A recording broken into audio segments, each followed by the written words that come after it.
نحمده ونصلي ونسلم على رسوله الكريم أما بعد فأعوذ بالله من الشيطان الرجيم بسم الله الرحمن الرحیم۔ گزشتہ درس میں سورہ حامیم السجدہ کی ابتدائی 29 آیتوں کو سمجھنے کی کوشش کی گئی۔ آج ہم آیت نمبر 30 سے آخری آیت تک کا مطالعہ کر رہے ہیں۔ سورہ حامیم السجدہ میں بنیادی طور پر توحید کی دعوت ہے، اور اس سورہ مبارکہ میں اللہ نے قرآن کو اپنی توحید کی دلیل کے طور پر پیش فرمایا، اور اس صورت میں خاص طور پر اللہ جل شانہ نے اپنی شان رحمان و رحیم، اپنی شان رحمت کو خاص طور پر بیان فرمایا ہے۔ شان رحمت، جا بجا اللہ نے اپنی رحمت کی جھلکیاں دکھائی ہیں، اور شرک کی تردید کے لیے اس کے سب سے بڑے سبب ضد اور کبر کی مذمت فرمائی ہے کہ شرک میں عام طور پر لوگ کیوں مبتلا ہوتے ہیں، کہ ضد میں مبتلا ہو جاتے ہیں کہ ہم نے رسول برحق صلی اللہ علیہ وآلہ وسلم کی اور قرآن کی بات نہیں سننی، اور انکار کرتے ہیں، تو اس لیے وہ شرک میں مبتلا ہوتے ہیں ضد میں آ کر۔ تو اس کی اللہ نے مذمت فرمائی کہ یہ ضد اچھی چیز نہیں ہے، اور پھر یہ ذکر فرمایا کہ ہم تو رحمت کرنا چاہتے ہیں، ہم تو رحمت کرنا چاہتے ہیں، لیکن ضد اور کبر کی وجہ سے لوگ اپنے آپ کو رحمت سے محروم کر لیتے ہیں۔ ہم تو چاہتے ہیں کہ لوگوں پر رحمت فرمائیں، لیکن وہ ضد میں آ کر اور اپنے آپ کو بڑا سمجھنے کی وجہ سے اپنے آپ کو رحمت سے محروم کر لیتے ہیں، اور عذاب کے لائق اور مستحق ہو جاتے ہیں۔ سورہ کے آغاز میں اللہ جل شانہ نے یہ فرمایا کہ قل انما انا بشر مثلکم یوحی الی انما الہکم الہ واحد، لا الہ الا اللہ کو قبول کرو، اور فرمایا کہ فاستقیموا الیہ واستغفروہ، سو اسی کی طرف یعنی اللہ کی طرف سیدھے رہو، تمہارا رخ دائیں بائیں نہیں ہونا چاہیے، صرف اللہ کی طرف متوجہ رہو، اور اگر کوئی خطا ہو جائے، گناہ ہو جائے، تو اس سے معافی مانگ لو، اللہ تم پہ رحمت فرمائے گا۔ اب ان لوگوں کا صلہ بیان فرمایا جا رہا ہے کہ جو توحید پر قائم رہتے ہیں، دین پر استقامت دکھاتے ہیں، سیدھی راہ پر چلتے رہتے ہیں۔ فرمایا کہ جن لوگوں نے کہا ہمارا رب اللہ ہے، ہمارا رب اللہ ہے، رب ہے، ہمارا رب ہے، یعنی ہماری زندگی کی سب ضرورتوں کا پورا کرنے والا، ہمیں پالنے والا وہ اللہ ہے۔ جو دل و جان سے یہ مان لیں کہ ہمیں پالنے والا، ہماری سب ضرورتوں کو پورا کرنے والا، ہماری سب مشکلات کو حل کرنے والا وہ صرف اللہ ہے، ثم استقاموا، پھر اس پر ڈٹ جائیں، یہ کہہ دیں اللہ ہمارا رب ہے، اور پھر اس پر ڈٹ جائیں، انہیں دنیا کا کوئی لالچ، خوف اللہ سے ہٹانے نہ پائے، ادھر ادھر بھٹکانے نہ پائے، کسی اور کے در پر لے جانے نہ پائے۔ تو جو لوگ استقامت دکھاتے ہیں تو ان کا صلہ یہ ہے کہ ان پر فرشتے نازل ہوتے ہیں، ان پر فرشتے نازل ہوتے ہیں، فرشتے موت کے وقت بھی آتے ہیں، فرشتے قبر میں بھی آتے ہیں، فرشتے آخرت میں بھی آئیں گے، اور اس دنیا میں دنیاوی زندگی میں بھی ایسے نیک بندوں پر فرشتے نازل ہوتے ہیں اور ان کا حوصلہ بڑھاتے ہیں، اور کہتے ہیں کہ دیکھو ڈرو نہیں، خوف مت کھاؤ اور غم نہ کرو، اور اس جنت کی خوشخبری قبول کرو جس کا تم سے وعدہ کیا جا رہا ہے۔ نہیں، تم ڈرو نہیں، کوئی غم نہیں ہونا چاہیے، تمہارا مستقبل بالکل محفوظ ہے۔ تمہارا مستقبل، غم گزشتہ کے بارے میں، خوف آئندہ کے بارے میں۔ تو تم نے آج تک جو کچھ کیا کر رہے ہو، یہ نہ سوچو کہ یہ ضائع ہو رہا ہے، اور یہ بھی ڈر نہیں ہونا چاہیے کہ خدا جانے فیوچر میں کیا ہوگا۔ تمہارا ماضی حال وہ ثمر آور ہے، وہ ٹھکانے لگ رہا ہے، اور تمہارا مستقبل وہ بھی بالکل محفوظ ہے۔ اور جس جنت کا تم سے وعدہ کیا جاتا ہے پیغمبروں کی زبانی قرآن میں کہ اگر تم استقامت دکھاؤ گے تو تمہیں جنت میں داخل کیا جائے گا، خوشخبری ہو کہ تمہیں جنت میں داخل کیا جا رہا ہے۔ نحن اولیاؤکم فی الحیات الدنیا وفی الآخرہ، دنیاوی زندگی میں بھی ہم تمہارے دوست ہیں، اور آخرت میں بھی ہم تمہارے ساتھی اور تمہارے رفیق ہیں، یعنی دنیا اور آخرت میں ہمارا تمہارا ساتھ رہے گا۔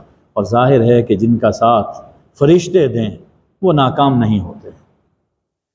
جنت میں جب پہنچو گے تو تمہارے جی میں جو آئے گا تمہیں ملے گا، تمہارے جی میں جو آئے گا وہ تمہیں ملے گا۔ وَلَكُمْ فِيهَا مَا تَدَّعُونَ، اور جو مانگو گے حاضر کیا جائے گا۔ جنت ایسی جگہ ہے انسان کے جی میں جو آئے فوراً موجود ہو جائے، اور ادھر منہ سے طلب نکلی، مراد نکلی اور فوراً پوری ہو گئی۔ ایسی جگہ انسان تصور تو کر سکتا ہے، لیکن اس کی حقیقت جب اللہ وہاں لے جائے گا، اللہ کرے کہ ہم سب جائیں، تو وہاں جا کر اس کی حقیقت انسان پر کھلے گی۔ یہ سب کیا ہوگا؟ نزلا من غفور الرحیم، اس رب کی طرف سے مہمانی ہوگی جو بخشنے والا ہے، رحم کرنے والا ہے، جس نے تمہاری خطائیں معاف کر دی، تمہارے گناہ معاف کر دیے۔ اس استقامت کے صلے میں تمہارے گناہ معاف کر دیے، تم پر اپنی رحمت فرمائی کہ تمہیں جنت میں لا بس آیا، اور یہاں جنت میں تم مہمان ہو۔ یہ جنت دراصل سرکاری گیسٹ ہاؤس ہے، سرکاری گیسٹ ہاؤس۔ یہاں آپ چلے جائیے گیسٹ ہاؤس میں، جو مہمان باہر سے آتا ہے تو اس کے لیے کتنی خاطر مدارات کی جاتی ہیں، اس کی راحت اور آرام کا کتنا خیال رکھا جاتا ہے، ہم سب جانتے ہیں۔ تو جب انسان اس دنیا سے اس جہان میں جائے گا، باہر سے جائے گا، تو اسے اللہ تعالیٰ اپنے گیسٹ ہاؤس میں ٹھہرائیں گے، اور اسے پروٹوکول دیا جائے گا، اور ایسا پروٹوکول اور ایسی خاطر مدارات کہ جو کبھی ختم نہ ہونے والی ہیں۔ یہ تو صلہ ہوا استقامت کا۔ اب اللہ جل شانہ فرما رہے ہیں کہ اس سے اچھی بات کس کی ہو سکتی ہے کہ جو اللہ کی طرف لوگوں کو بلائے اور نیک عمل کرے، خود نیک ہو اور دوسروں کو نیکی کی دعوت دے، لوگوں کو اللہ کی طرف بلائے کہ اللہ کا دین قبول کرو، لا الہ الا اللہ کو قبول کرو، اور اس کے مطابق اپنی زندگی بسر کرو، یعنی ایمان لاؤ، اللہ کو مانو اور اللہ کی مان کر جیو۔ جو شخص یہ بات کہتا ہے تو اس سے زیادہ اچھی بات کس کی ہو سکتی ہے؟ ظاہر ہے کہ یہ بات ایسی ہے کہ جس سے انسان کی دنیا بھی سنور جاتی ہے اور انسان کی آخرت بھی بن جاتی ہے۔ اور فرمایا کہ جو شخص نیک عمل کرے اور یہ کہے کہ میں تو فرما برداروں میں سے ہوں، یعنی میں خود بھی نیکی کی زندگی، فرما برداری کی زندگی بسر کر رہا ہوں، یہ سب سے اچھی بات۔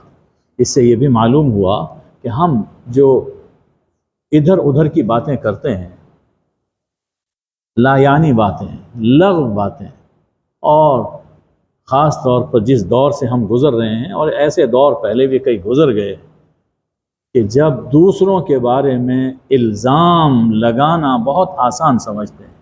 ایک گروپ کا آدمی دوسرے گروپ پر، اس گروپ کا آدمی اس گروپ پر، اور جو واہیات باتیں ہیں وہ کی جاتی ہیں، ان باتوں کو چھوڑ کر یہ بات کی جائے کہ دیکھو اللہ کو مانو اور اللہ کی مانو، کیا زندگی تم بسر کر رہے ہو، خدا کا خوف کرو، فرما بردار بن کر جیو۔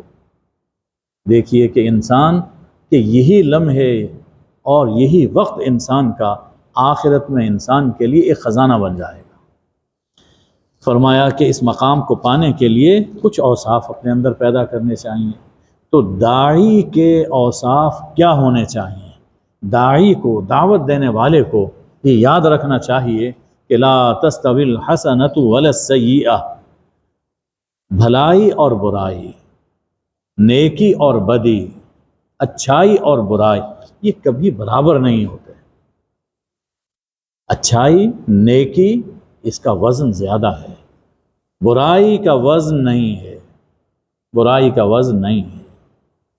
تو بدی اور نیکی یہ کبھی برابر نہیں ہوتے۔ اچھا، اب اگر کوئی شخص بدی کرے، برا سلوک کرے، بری بات کہے، تو اس کا جواب کیسے دیا جائے؟ ادفع باللتی ہی احسن، اسے، اس کی برائی کو دفع کرو، ہٹاؤ اس بات سے، اس کام سے جو اس سے بہتر ہے۔ یعنی بدی کا جواب نیکی سے دو، بری بات کا جواب اچھائی سے دو۔ یہ نہیں ہے جیسے ہمارے ہاں کہا جاتا ہے کہ ہم اینٹ کا جواب پتھر سے دیں گے، تم مجھے ایک بات کہو گے، ایک گالی دو گے، میں تمہیں دو گالی دوں، یعنی ایک گالی دے کر کوئی تھوڑا سا برا بنا، جواب میں دو گالی دے کر تم اس سے ڈبل برے بن گئے۔ اللہ یہ نہیں فرما، اللہ یہ نہیں سکھا۔ قرآن کہتا ہے کہ برائی کا جواب اچھائی سے دو، برائی کا جواب اچھائی، یعنی اگر ہم اس معاشرے کو سنوارنا چاہتے ہیں، ستھرا رکھنا چاہتے ہیں، تو اس سے گندگی کم کی جائے۔ اب اگر کسی نے تو کیچڑ اچھال دیا، وہ ایک آستین پہ لگا، آپ اس کے جواب میں اتنا کیچڑ اچھالتے ہیں کہ پورے کا پورا گندا کر دیتے ہیں، تو معاشرے کے اندر گندگی بڑھی ہے۔ اس نے ذرا سی گندگی پھیلائی، آپ نے اس سے بڑھ کر سارا صحن ہی خراب کر دیا۔ تو اچھائی کیسے آئے گی اور ستھرائی کیسے پیدا ہوگی؟ تو تھوڑی سی اگر کسی نے گندگی پھیلائی، اس کو بھی مٹاؤ، اس کو بھی مٹاؤ، اور اس کا جواب بھلائی سے، اچھائی سے دو۔ فرمایا کہ اگر تم کسی کی بری بات یا برے کام کا جواب بھلائی سے دو گے، تو تم دیکھو گے کہ تمہارے اور اس کے درمیان، وہ شخص جس کے تمہارے اور اس کے درمیان عداوت ہے، یعنی جو شخص تمہارا دشمن ہے، آپس میں مخاصمت ہے، جھگڑا ہے، تو اس کے نتیجے میں تم دیکھو گے کأنہ ولی حمیم، گویا وہ تمہارا مخلص اور گہرا دوست ہے۔ یہ وہ اخلاق ہیں کہ جن سے بدترین دشمن بہترین دوست بن سکتا ہے۔ تو دوست بناؤ، لوگوں کو دشمن نہ بناؤ، قرآن یہ سکھاتا ہے، اور داعی کے لیے خاص طور پر یہ چیز چاہیے۔ لیکن یہ چیز کب حاصل ہوگی؟ یہ بات نہیں ملتی مگر ان لوگوں کو جو صبر کرتے ہیں۔ یہ بات انہیں نصیب ہوتی ہے جو صبر کرتے ہیں، برداشت کرتے ہیں، اور جو بالکل اتھلا پن جن کے اندر ہو، اور جو ہر بات کا بڑھ چڑھ کر جواب دیں، ظاہر ہے کہ یہ مرتبہ انہیں نصیب نہیں ہو سکتا۔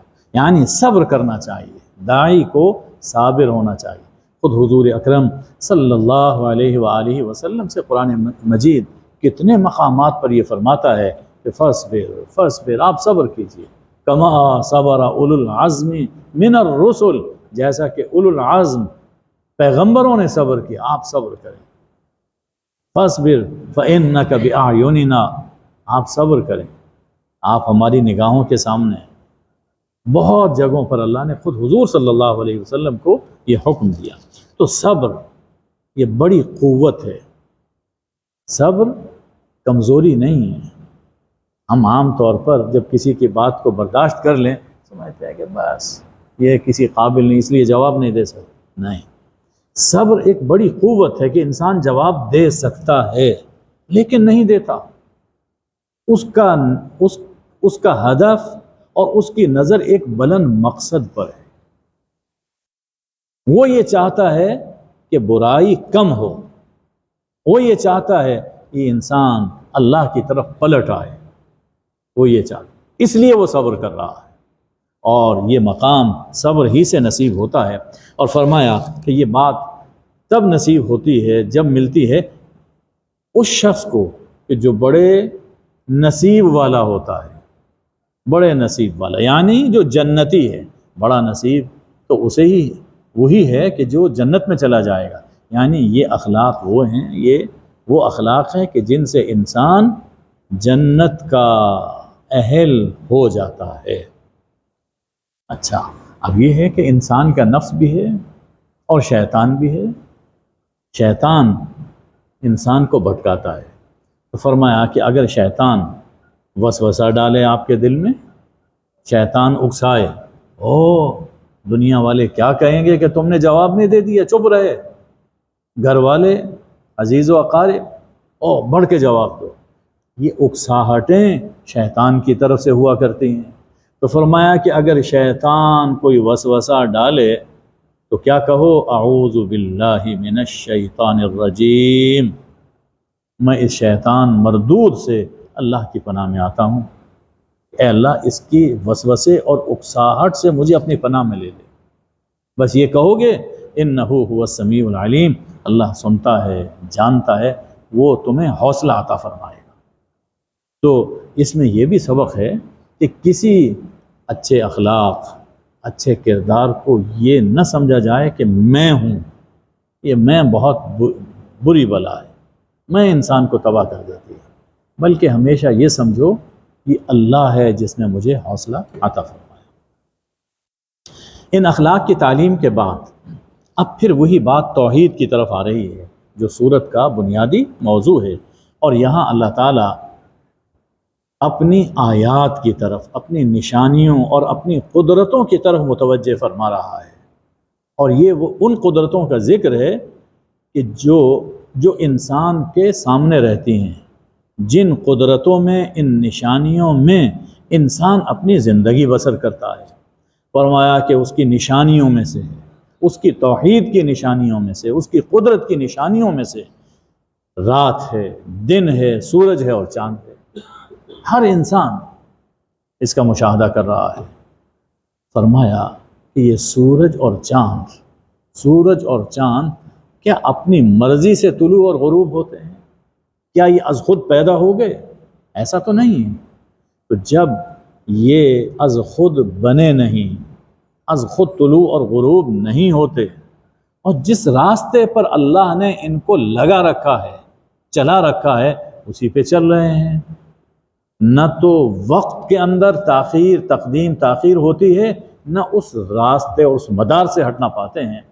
تو اس لیے لا تسجدوا للشمس ولا للقمر، سورج اور چاند کو سجدہ نہ کرو، واسجدوا للہ الذی خلقہن ان کنتم ایاہ تعبدون، اور اس اللہ کو سجدہ کرو، اس اللہ کی فرما برداری کرو، اس کے سامنے جبین نیاز خم کرو جس نے انہیں پیدا کیا ہے، اگر تم صرف اسی کی بندگی کرتے ہو، اگر تم صرف اللہ ہی کو اپنا معبود سمجھتے ہو، یعنی ایاک نعبد جو زبان سے کہتے ہو، تمہارے دل میں بھی یہی ہے، تو پھر سورج اور چاند کو سجدہ نہ کرو بلکہ اللہ کو سجدہ کرو جس نے انہیں بنایا ہے۔ اس میں یہ بات بھی سمجھا کہ سورج اور چاند ایک علامتی باتیں ہیں، ایک ظاہری ایک چیز ہے کہ اس زمانے میں کچھ لوگ کرتے تھے۔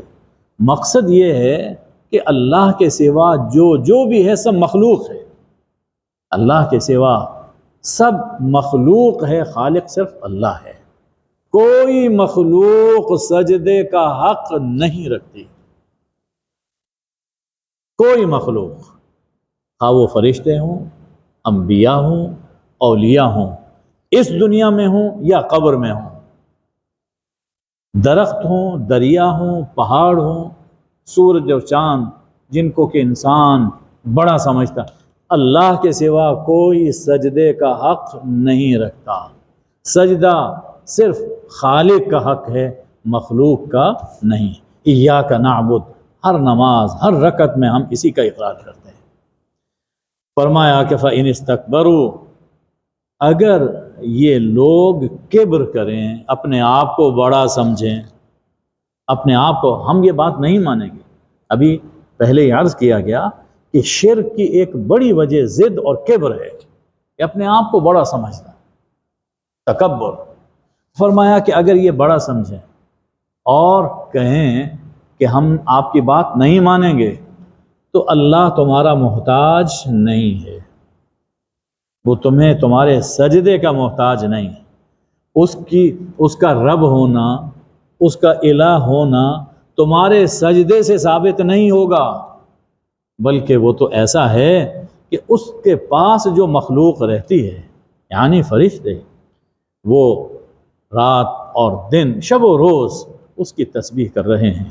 وَهُمْ لَا يَسْأَمُونَ، اور اس تسبیح سے وہ اکتاتے نہیں ہیں، وہ کبھی تھکتے نہیں، ہمہ وقت اللہ کی تسبیح میں، اس کی تقدیس میں اور اس کی تحمید میں مصروف رہتے ہیں اور استغفار کرتے رہتے ہیں۔ اور یہ فرشتے کتنے ہیں؟ ساری دنیا کی مخلوق جمع ہو جائے، ایک آسمان کے فرشتوں کے برابر نہیں۔ تو اگر چند انسان اللہ کے سامنے سر نہیں جھکاتے، اس کو نہیں مانتے، تو کیا اس کا الہ ہونا ختم ہو جائے گا؟ وہ تو الہ ہے، بے شمار مخلوق اس کی تسبیح گناہ ہے۔ تم اگر تسبیح کرو گے، اسے مان لو گے، تو ان لوگوں میں شامل ہو جاؤ گے جو سعادت مند ہیں، جو خوش نصیب ہیں۔ نہیں مانو گے تو بد نصیب بنو گے، اور آخرت میں عذاب تمہارا انتظار کر رہا ہے۔ یہ دیکھیے، میں نے آیہ سجدہ کی تلاوت کی ہے، اس کا مفہوم بیان کیا، بعد میں ایک سجدہ تلاوت کر لیجیے، یا ریکارڈنگ میں بھی جو لوگ سنیں ان کو بھی چاہیے کہ ایک سجدہ تلاوت کر لیں۔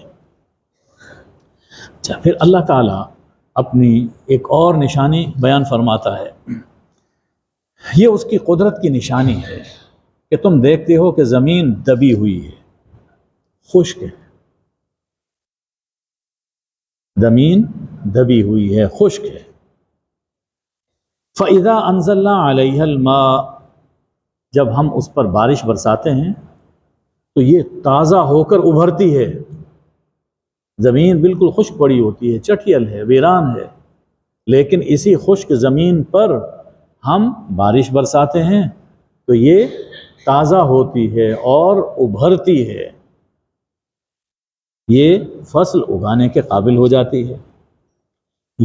یہ چیز ہمارے سامنے، ہر انسان اس کا مشاہدہ کرتا ہے۔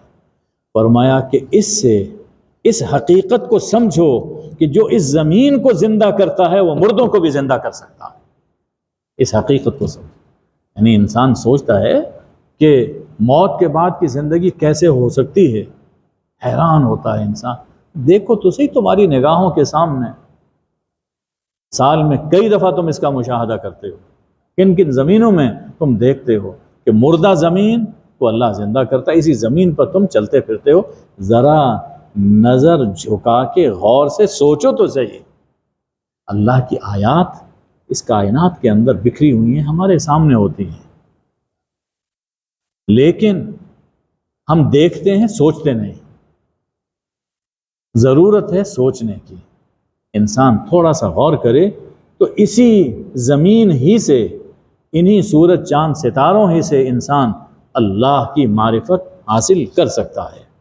اِنَّهُ عَلَى كُلِّ شَيْءٍ قَدِيرٌ، یقیناً وہ اللہ ہر چیز پر قادر ہے، جب چاہے جیسے چاہے کسی کو زندگی عطا فرمائے، کسی پہ موت طاری کر دے، اللہ ہر چیز پر قادر۔ یہ یقین دل میں ہونا چاہیے اللہ کی قدرت کا، اللہ سب کچھ کر سکتا ہے۔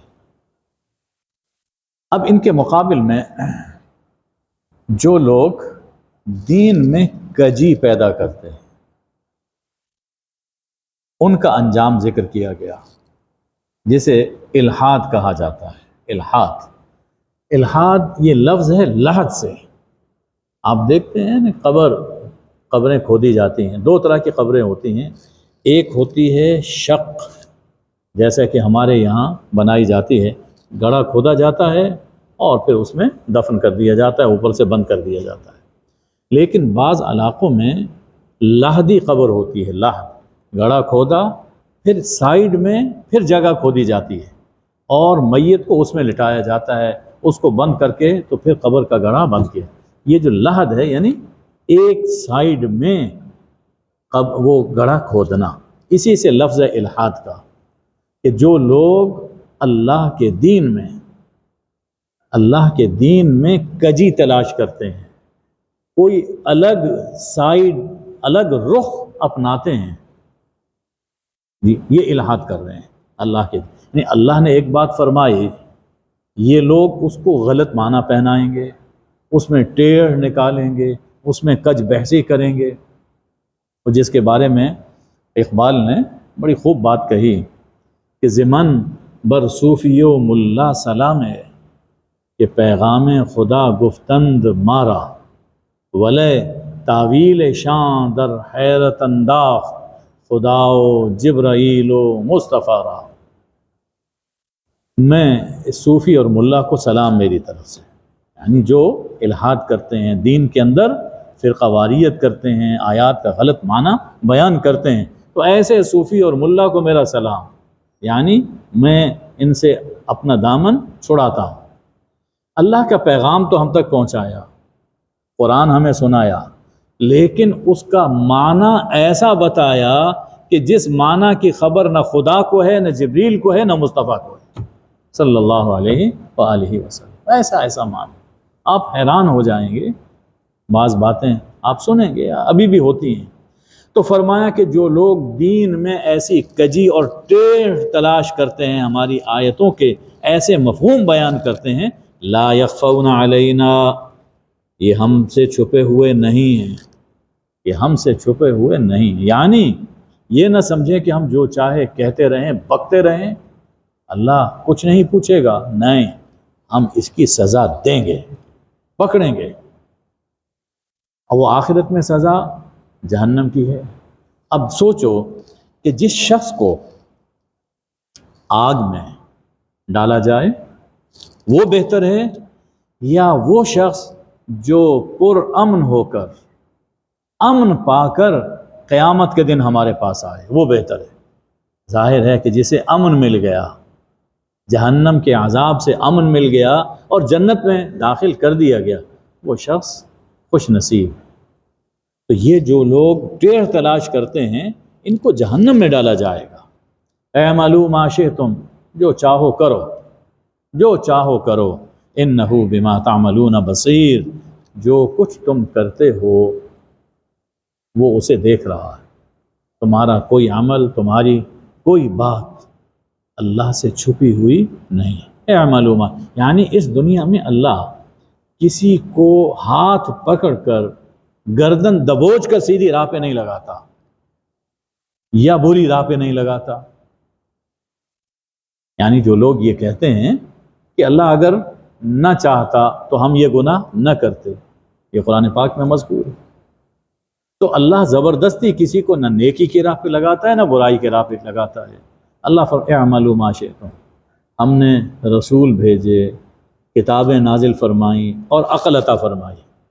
اب اس پر غور کرو، سوچو، نیکی اور بدی کی راہ میں سے جو راہ چاہو منتخب کرو. یہ یاد رکھو کہ انجام کیا ہے، اس پہ غور، انجام پہ نظر ہونی چاہیے. یقیناً جن لوگوں نے الذکر کا انکار کیا، اس نصیحت کا، قرآن کا انکار کیا، لما جاءہم، جب ان کے پاس یہ نصیحت، یہ قرآن آ پہنچا، تو ہم اس کی سزا دیں گے. یہ بات ذہن میں رہے. اب قرآن کیسی ہے، کیسی کتاب ہے؟ حقیقت یہ ہے کہ یہ ایک زبردست کتاب ہے. لکتاب عزیز، ایک زبردست کتاب ہے. واللہ اس میں جتنا غور کرے انسان اتنا ہی کم ہے، اور جتنا غور کرتا ہے اس کے نئے نئے معانی کھلتے چلے جاتے ہیں. قرآن کی محبت اور عظمت وہ دل میں بیٹھتی چلی جاتی ہے. کتاب عزیز، ایک زبردست کتاب ہے، لا یاتیہ الباطل من بین یدیہ ولا من خلفہ، باطل نہ سامنے سے اس پر آ سکتا ہے نہ پیچھے سے، باطل کا سامنے سے اور پیچھے سے آنا، یعنی سامنے سے باطل آئے، کوئی باطل پرست براہ راست سامنے سے قرآن پر حملہ کر کے اس کی کسی بات کو غلط ثابت نہیں کر سکتا، براہ راست حملہ کرے اور کہے کہ قرآن غلط ہے، اس کا یہ بیان غلط ہے، یہ نہیں ہو سکتا۔ کوئی باطل پرست قیامت تک براہ راست اس کو چیلنج نہیں کر سکتا، اس کی بات کو غلط ثابت نہیں کر سکتا۔ ولا من خلفہ، اور نہ کبھی کوئی ایسی حقیقت منکشف ہو سکتی ہے جو قرآن کے پیش کردہ حقائق کے خلاف، نہ تو باطل ڈائریکٹ اس پہ اٹیک کر سکتا ہے، اور نہ ہی ایسا ہو سکتا ہے کہ قرآن نے ایک چیز فرمائی اور بعد میں کوئی انکشاف ہوا، کوئی تحقیق ہو گئی کہ قرآن کی یہ بات تو غلط ہے، اصل بات یہ ہے، ایسا نہیں ہو سکتا، ہو نہیں سکتا۔ کبھی آپ دیکھیں گے کہ سائنس ایک بات کہتی ہے، اب چونکہ میں معذرت چاہتا ہوں، کچھ لوگ سائنس کو خدا سمجھتے ہیں، کچھ لوگ سائنس کو خدا سمجھتے ہیں، سائنس نے چونکہ یہ بات کہہ دی اس لیے اٹل ہے، حالانکہ سائنس تو ایک تحقیق ہے، اور تحقیق میں غلطی ہو سکتی ہے۔ ہماری اپنی مختصر سی زندگی میں آپ ذرا غور کیجئے کہ ایک زمانے میں سائنس نے ایک بات کہی تھی، لیکن جب تحقیق آگے بڑھی تو پتہ چلا کہ وہ پچھلی تحقیق ہماری غلط تھی۔ تو اس لیے قرآن نے جس چیز کو باطل کہہ دیا وہ کبھی حق ثابت نہیں ہو سکتی، اور جس چیز کو اللہ نے حق کہہ دیا وہ کبھی باطل ثابت نہیں ہو سکتا۔ قرآن کا سچ ہمیشہ سچ رہے گا، قرآن نے جس کو جھوٹ کہہ دیا وہ ہمیشہ جھوٹ رہے گا، اس میں کوئی نئی تحقیق بدل سکتی ہے، سائنس کے تجربے غلط ہو سکتے ہیں، لیکن قرآن کا بیان غلط نہیں ہو سکتا۔ کتاب عزیز ہے، کیوں؟ تنزیل من حکیم حمید، اس لیے کہ یہ کتاب ایک ایسی ہستی نے نازل کی ہے جو حکیم ہے اور حمید ہے۔ حکیم صاحب حکمت ہے، دانا ہے، اور محمود ہے، ایسی ہستی ہے کہ جو ہے ہی حمد کے قابل، از خود وہ قابل حمد ہے، اس میں کوئی چیز ایسی پائی ہی نہیں جاتی جس پر انگلی رکھی جا سکے، وہ حمید ہے، کیونکہ ایسی ہستی۔ اور اگر کسی غلط بات کسی سے صادر ہوتی ہے تو ظاہر ہے یہ تو ایک بڑا عیب ہے، اور اللہ اس سے پاک ہے۔ تو چونکہ یہ اللہ حکیم اور حمید کی طرف سے یہ قرآن نازل کیا گیا ہے، اس لیے اس کی کوئی بات، اس کا کوئی بیان قیامت تک غلط نہیں ہو سکتا۔ اب تسلی دی جا رہی ہے حضور اکرم صلی اللہ علیہ وسلم کو کہ آپ کو جو کچھ کہا جاتا ہے یہ سب باتیں وہ ہیں جو آپ سے پہلے رسولوں کو کہی گئی ہیں۔ آپ ذرا اندازہ کیجئے، سوچئے کہ ایک شخص صحیح بات کہہ رہا ہے، سمجھا رہا ہے، لیکن اور بھلے کی بات کہہ رہا ہے، انہی کے بھلے کی بات کر رہا ہے، ان کو جہنم کی آگ سے بچانے کی کوشش کر رہا ہے، لیکن جواب میں کیا کہا جائے؟ یہ تو ساحر ہے، معاذ اللہ، یہ مجنون ہے، دیوانہ ہے، اس کو معلوم نہیں کہ زندگی کیسے گزاری جاتی ہے۔ تو دل پر کتنا اثر ہوتا ہوگا، اب بھی ہوتا ہے۔ جب جواب میں کہا یہ کذاب ہے، جھوٹا ہے، یہ سب باتیں اللہ نے قرآن میں ذکر کی، تو اللہ فرماتا ہے کہ یہ پیارے میرے پیارے یہ کوئی نئی باتیں نہیں ہیں۔ آپ سے پہلے جتنے رسول آئے، جن نے لا الہ الا اللہ کی دعوت دی، بتایا کہ الہ کیا ہوتا ہے، یہ لا الہ الا اللہ کا معنی کیا ہے، ان سب کو ساحر بھی کہا، کاذب بھی کہا، مجنون بھی کہا، شاعر بھی کہا، سب کچھ کہا گیا۔ یہ کوئی نئی بات، اس راہ میں یہ مشکلات آتی ہیں۔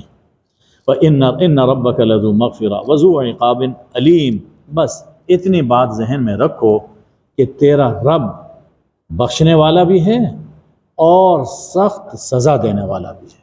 مانو گے اللہ بخش دے گا، رحمان ہے رحیم ہے، بخش دے گا، لیکن نہیں مانو گے تو پھر سزا بھی سخت ملے گی۔ بس یہ حقیقت ذہن میں رکھو۔ ایک اور قرآن کے حوالے سے، جیسا کہ میں نے عرض کیا کہ اس صورت میں قرآن کو اللہ نے دلیل بنایا، تو قرآن کے حوالے سے بڑی باتیں لوگوں میں وہ کی جاتی تھی۔ ہم یہ سمجھتے ہیں کہ یہ باتیں صرف اس دور میں تھیں، یہ باتیں اب بھی ہوتی ہیں لیکن انداز بدل جاتا ہے۔ کبھی کہتے تھے کہ رسول عربی ہیں، قرآن بھی عربی ہے، تو عربی رسول نے عربی کتاب ہمیں سنائی، یہ کوئی کمال نہیں ہے، یہ کمال نہیں ہے۔ مزہ تو جب ہو کہ کسی اجنبی زبان میں یہ کتاب آئے، ہم کہیں، ہم سمجھیں گے کہ اللہ کی طرف سے، کیونکہ رسول عربی ہیں، ان کی اپنی زبان عربی ہے، تو جو کتاب سنا رہے ہیں وہ عربی ہوگی، تو کسی عجمی زبان میں یہ کلام آنا چاہیے۔ اللہ تعالیٰ اس کے جواب میں فرماتے ہیں اگر ہم یہ الذکر، یہ قرآن کو عجمی قرآن نازل فرماتے، ہم اس قرآن کو کسی عجمی زبان میں نازل فرماتے، عربی کے علاوہ کسی اور زبان میں نازل فرماتے، تو تب کیا کہتے؟ لولا فصلت آیات، اس کی آیتیں واضح کیوں نہیں ہیں، اس کی آیتیں واضح کیوں نہیں ہیں، یعنی اس کی بات ہی سمجھ میں نہیں آ رہی۔ اعجمی و عربی، عجیب بات ہے کہ قرآن عجمی ہے اور رسول عربی ہے۔ پھر یہ بات کہتے کہ جب بات ہی سمجھ میں نہیں آتی تو کیا فائدہ ہے اسی کتاب کا؟ جب ہم نے عربی میں نازل کی، ان کی زبان میں نازل کی، تو کہتے ہیں کہ اس سے معجزہ ہونا کیسے ثابت ہو گیا؟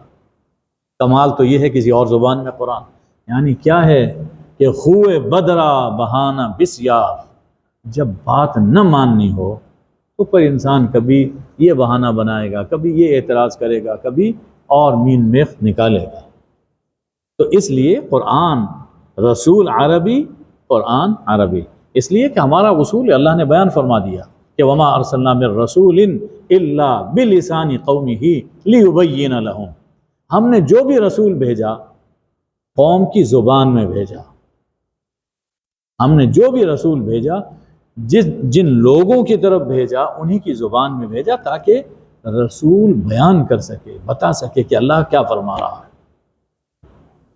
تو فرمایا کہ اس لیے ہم نے یہ عربی قرآن نازل فرمایا۔ ان سے کہہ دیجئے کہ ان باتوں کو چھوڑو، ایمان لاؤ۔ جب ایمان لاؤ گے تو تم دیکھو گے کہ یہ قرآن ماننے والوں کے لیے ہدایت ہے اور شفا ہے۔ ہدایت سیدھی راہ دکھاتا ہے، اور شفا دلوں کا روگ اس سے دور ہوتا ہے، شرک کی گندگی نکلتی ہے اور توحید کا نور وہ دل میں بیٹھتا ہے۔ اور شفا صرف باطنی ہی نہیں بلکہ قرآن سے اللہ نے ظاہری شفا، جسم کی شفا، وہ بھی اللہ نے اس میں عطا فرمائی ہے۔ اور جو لوگ ایمان نہیں لاتے ان کے کان بہرے ہیں، ان کے کانوں میں بوجھ ہے، سنتے نہیں ہیں۔ وَهُوَ عَلَيْهِمْ عَمَى، اور وہ ان پر نابینا پن ہے، یعنی دیکھنے سے نابینا ہے، نہ ان کو سنائی دیتا ہے نہ ان کو دکھائی دے رہا ہے۔ ایسا ہے کہ اولئک ینادون من مکان بعید، یہ لوگ ایسے ہیں گویا کہ ایک دور جگہ سے ان کو پکارا جا رہا ہے، جیسے دور سے کوئی آواز دے تو بات اچھی طرح سمجھ میں نہیں آتی، دور سے آواز، تو ان کا حال ایسا ہی ہو گیا ہے کہ جیسے دور سے ان کو قرآن سنائی دے رہا ہے، قرآن کی بات پوری ان تک پہنچتی نہیں۔ کیوں؟ اب یہ دور، یہ بعد، یہ حسی نہیں ہے کہ بہت کچھ 10 کلومیٹر کے فاصلے پر ہے، بلکہ یہ بعد ہے کان کا اور دل کا، کان اور دل، اس کے درمیان بڑا فاصلہ ہے، اس لیے ان کو سنائی نہیں دے۔ تو قرآن مقصد یہ ہے کہ ذرا دل کے کان ادھر لگاؤ تاکہ تمہیں آواز سنائی دے کہ اللہ تم سے کیا فرما رہا ہے۔ فرمایا کہ ہم نے موسیٰ علیہ السلام کو بھی کتاب عطا فرمائی تھی، فاختلف فیہ، اس کتاب میں بھی لوگوں نے اختلاف کیا، جیسا کہ قرآن کے بارے میں کر رہے ہیں، آپ بھی کرتے ہیں۔ وَلَوْلَا كَلِمَةٌ سَبَقَتْ مِن رَبِّكَ لَقُضِيَ بَيْنَهُمْ، اور اگر ایک بات تیرے رب کی طرف سے پہلے نہ ہو چکی ہوتی تو ان کے درمیان فیصلہ ہو جاتا، لیکن ہم نے پہلے طے کر لیا تھا کہ آخری فیصلہ کن بات وہ آخرت میں ہوگی، آخری فیصلہ وہ قیامت میں ہوگا، کیونکہ ہم نے یہ طے کر لیا تھا، اس لیے ہم اس دنیا میں ان پر عذاب نازل نہیں فرما رہے۔ وَإِنَّهُمْ لَفِي شَكٍّ مِّنْهُ مُرِيبٍ، اور یہ لوگ اس قرآن کے بارے میں ایسے شک میں پڑے ہوئے ہیں جو انہیں بے چین رکھتا ہے۔ کبھی تو صرف ایک شک ہوتا ہے، لیکن کبھی ایسا شک ہوتا ہے جس سے کہ انسان کی نیندیں اڑ جاتی ہیں، ہر وقت ایک بے چینی، ایک اضطراب کی کیفیت انسان پہ طاری ہو جاتی ہے۔ تو ایسا شک ہے جو انہیں مضطرب رکھتا ہے، یہ ایسے شک میں، یعنی اس قرآن کو چھوڑ کر ایسا نہیں ہے کہ ان کو کچھ سکون کی نیند آ رہی ہے، بے چینی ان کے دل میں گھر کر چکی ہے۔ اصول بیان فرمایا کہ جو نیک عمل کرتا ہے، جس نے نیک عمل کیا اپنے بھلے کے لیے، اور جس نے برا کیا تو وہ اس پر پڑے گا، اس کا وبال اسے خود بھگتنا ہوگا۔ کوئی کسی کے لیے نہیں کرتا، اپنے لیے کرتا ہے، برائی کرے یا بھلائی کرے۔ وَمَا رَبُّكَ بِظَلَّامٍ لِّلْعَبِيدِ، اور تیرا رب بندوں پر ظلم کرنے والا نہیں ہے، وہ تو رحمان ہے، جو کچھ انسان کے سامنے آتا ہے وہ اس کے کیے، اس کے کرتوت کی سزا ہوا کرتی ہے۔ اب اس سے پہلے یہ فرمایا تھا کہ یہ کتاب ایک زبردست کتاب ہے۔ اب اللہ تعالی حوالہ دے رہا ہے اپنے علم کا کہ چونکہ یہ کتاب اللہ کی طرف سے ہے اور ایک بڑے علیم کی طرف سے ہے، جس کا علم کامل ہے، جس کا علم محیط ہے، تو اس لیے اس کتاب میں کسی غلطی کا امکان نہیں۔ لوگوں کا علم، ہمارا علم تجرباتی ہے، سماعی ہے، ہم سنتے ہیں، تجربہ کرتے ہیں۔ اللہ کا علم اسے از خود حاصل ہے، اور وہ چند سالوں، چند صدیوں کا نہیں، از اول تا آخر، ہمیشہ سے ہمیشہ کا علم اسے حاصل ہے۔ اس لیے اس کی نازل کی ہوئی کتاب، اس میں کسی غلطی کا امکان نہیں ہے۔ ارشاد ہے الیہ یرد علم الساعہ، اسی کی طرف قیامت کا علم لوٹایا جائے گا۔ یعنی قیامت کب آئے گی؟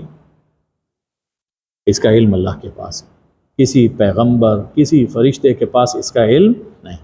علامات ہیں، آثار ہیں، وہ حضور صلی اللہ علیہ وسلم نے بیان فرمائے اور قرآن میں بھی موجود ہیں، لیکن کس وقت قیامت آئے گی، کب آئے، یہ حقیقی علم صرف اللہ کے پاس ہے۔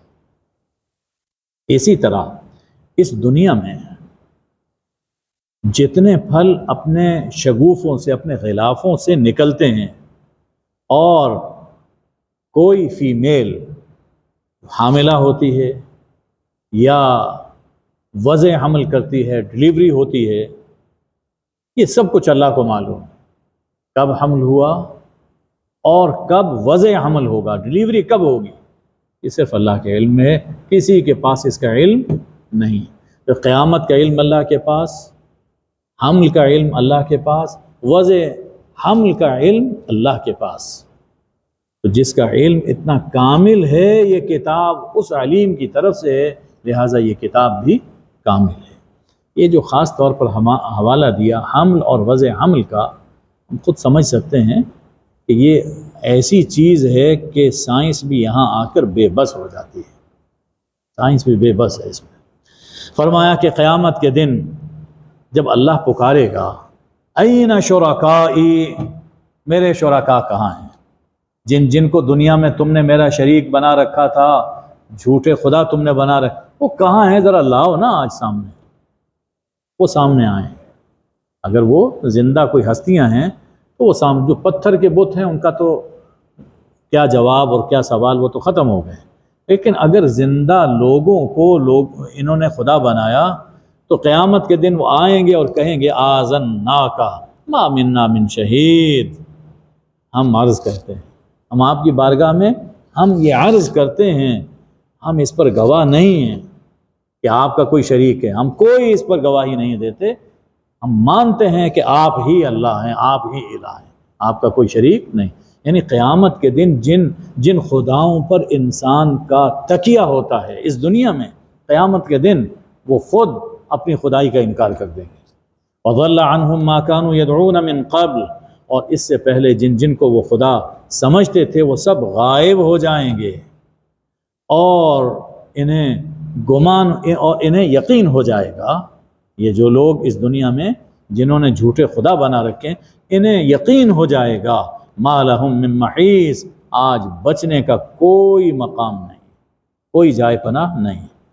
یعنی انسان کی بے بسی کیا ہے کہ دنیا میں جن کے سہارے پر زندگی گزاری، اور پھر یہ خیال رکھا کہ آخرت میں ہمیں یہ بچائیں گے، جب وہ وقت آیا مدد کا اس وقت انہوں نے انکار کر دیا، ہمارا تمہارا تعلق کوئی نہیں ہے۔ تو اس سے بڑی انسان کی بے بسی نہیں ہو سکتی۔ اب انسان کی نفسیات کا ایک تجزیہ کیا جا رہا ہے کہ انسان خیر کی دعا کرنے سے اکتاتا نہیں، خیر کی دعا کرنے سے تھکتا نہیں۔ اے اللہ مجھے عزت عطا فرما، مجھے رفعت عطا فرما، مجھے رزق عطا فرما، اور یہ مجھے کوئی عہدہ عطا فرما دے، مجھے ترقی ہو۔ یہ خیر کی ان دعاؤں سے انسان اکتاتا نہیں، تھکتا نہیں، خوب مانگتا ہے۔ اور اگر کوئی برائی، کوئی تکلیف اسے چھو جائے، کوئی تکلیف آ جائے، تو پھر کیا حال ہوتا ہے؟ مایوس ہو جاتا ہے، نا امید ہو جاتا ہے۔ فیئوس قنوط۔ اور خدا کے بندے، جس اللہ سے تم یہ خیر مانگ رہے تھے، اس شر کو دور کرنے کی دعا بھی تو اسی سے مانگو۔ مایوس کیوں ہوتے ہو، نا امید کیوں ہوتے ہو؟ وہ اللہ جیسے خیر دے سکتا ہے، اسی طرح اس شر کو، اس تکلیف کو اور اس تنگی کو بھی دور فرما سکتا ہے۔ یعنی ہر حال میں انسان کو اپنی لو اللہ سے لگانی چاہیے اور اللہ پر یقین رکھنا چاہیے، اس کے علم اور اس کے قدرت پر۔ اگر ہم اس انسان کو اپنی رحمت کا مزہ چکھائیں، جبکہ اس سے پہلے اسے کوئی تکلیف پہنچ چکی ہو، پہلے کوئی تکلیف آئی، اس کے بعد ہم اسے اس تکلیف کو دور کر دیں اور اس پر اپنی رحمت فرمائیں۔ بیمار تھا، صحت مل گئی، رزق میں تنگی تھی، خوشحالی ہو گئی، اور اسی طرح باقی تمام زندگی کی نعمتیں، کہ ہم کسی تکلیف کو دور کریں اور اسے اپنی رحمت اس پہ فرمائیں۔ تو پھر انسان کا رویہ کیا ہوتا ہے؟ لا یقولن ھذا لی، یہ میرا حق ہے۔ پھر انسان کیا؟ یہ میرا حق ہے، آخر میری سمجھ بوجھ ہے نا، میں نے یوں کیا تو ایسا ہو گیا، میں فلاں ڈاکٹر کے پاس گیا تو میں صحت مند ہو گیا، میں فلاں پیر صاحب کے پاس گیا تو میں صحت مند ہو، میں یہ کیا، یہ میرا حق ہے کہ مجھے ملے، انسان یہ کہتا ہے۔ اور میرا خیال نہیں ہے کہ قیامت قائم ہوگی، اور اگر ہو بھی صحیح، مجھے اپنے رب کی طرف لوٹایا جائے بھی، تو وہاں بھی میرے لیے اللہ کے پاس یقیناً اچھا مقام ہے، وہاں بھی اچھی، اللہ تعالیٰ مجھ پر کرم، جیسے اس دنیا میں اللہ نے مجھ پہ رحمت فرما دی، آخرت میں بھی یہ سب کچھ مجھے ملے گا۔ اب انسان مغرور ہو جاتا ہے۔ فرمایا فَلَنُنَبِّئَنَّ الَّذِينَ كَفَرُوا بِمَا عَمِلُوا، جن لوگوں نے کفر کیا ہے، ناشکری کی یا حقیقی کفر کیا، تو ہم انہیں ان کے عمل کی خبر دیں گے، بتائیں گے کہ تم کیا کچھ کرتے رہے، اور ہم انہیں شدید سخت عذاب کا مزہ چکھائیں گے۔ پھر ایک انسان کا حال بیان فرمایا، جب ہم انسان پہ کرم کرتے ہیں، اعرضا، یہ تو ہے نا عقیدے کی بات یہ، لیکن کبھی یہ بھی ہوتا ہے کہ انسان اعراض کرتا ہے، ہم نے کرم کیا، انعام کیا، اور انسان اس سے اعراض کرتا ہے، منہ موڑ لیتا ہے، وَنَا آبِ جانب، منہ موڑ لیتا ہے، اپنا پہلو موڑ لیتا ہے، اور جب اسے کوئی تکلیف پہنچتی ہے فَذُو دُعَاءٍ عَرِيضٍ، تو پھر بڑی دعا کرتا ہے، لمبی چوڑی دعائیں کرتا ہے۔ جب اچھا حال ہے تو کبھی یاد نہیں آتا کہ میں نے مسجد بھی جانا ہے، میں نے نماز بھی پڑھنی ہے، میں نے اللہ کا یہ حکم بھی، یعنی تکلیف ہوتی ہے تو اس وقت انسان لمبی لمبی، اے اللہ اگر آپ نے میری یہ تکلیف دور کر دی، میں یہ کروں گا، میں اتنے نوافل پڑھوں گا، ان فرض کے علاوہ کہتا میں نفل بھی پڑھوں گا، میں صدقہ و خیرات بھی کروں گا۔ لیکن جب وہ تکلیف دور ہو جاتی ہے بھول جاتا ہے کہ مسجد کی راہ کون سی ہے، اذان کس وقت ہوتی ہے، بھول جاتا ہے، اور مسجد کے قریب ہوتا ہے تو کسی کھیل میں مگن ہوتا ہے، مسجد کے اندر نہیں آتا، نماز کی طرف اس کی توجہ نہیں۔ فرمایا کہ یہ انسان یہ ہمارے خلاف باتیں کرتا ہے، آپ کہہ دیجئے، فرما دیجئے، ارأیتم ان کان من عند اللہ ثم کفرتم، اگر یہ قرآن اللہ کی طرف سے ہے اور تم نے اس کا انکار کیا تو من اضل ممن هو فی شقاق بعید، تو اس سے بڑا گمراہ کون ہے کہ جو ایک ایسی ضد میں پڑا ہوا ہے جو حق سے بہت دور ہے، یعنی جو ضد میں پڑھ کر حق سے بہت دور ہو گیا، اس سے بڑا گمراہ کون ہو سکتا ہے؟ یعنی کوئی اس سے بڑا گمراہ نہیں ہے کہ اللہ کی کتاب اور تم اس کا انکار کر رہے ہو۔ فرمایا کہ سنوریہم آیاتنا فی الآفاق وفی انفسہم حتی یتبین لہم انہ الحق، ہم بہت جلد انہیں آفاق میں، اس پوری کائنات میں، مشرق و مغرب، شمال جنوب میں، اوپر نیچے میں، کائنات میں، وفی انفسہم، خود ان کی جانوں میں، ہم انہیں اپنی نشانیاں دکھائیں گے، یہاں تک کہ یہ ثابت ہو جائے گا، واضح ہو جائے گا کہ قرآن حق ہے، یہ واضح ہو جائے گا، ثابت ہو جائے گا کہ قرآن حق ہے۔ یعنی جو زمانہ ترقی کرے گا، اللہ اپنی قدرت، اپنی توحید، قرآن کی حقانیت کی نشانیاں وہ کھولتا چلا جائے گا۔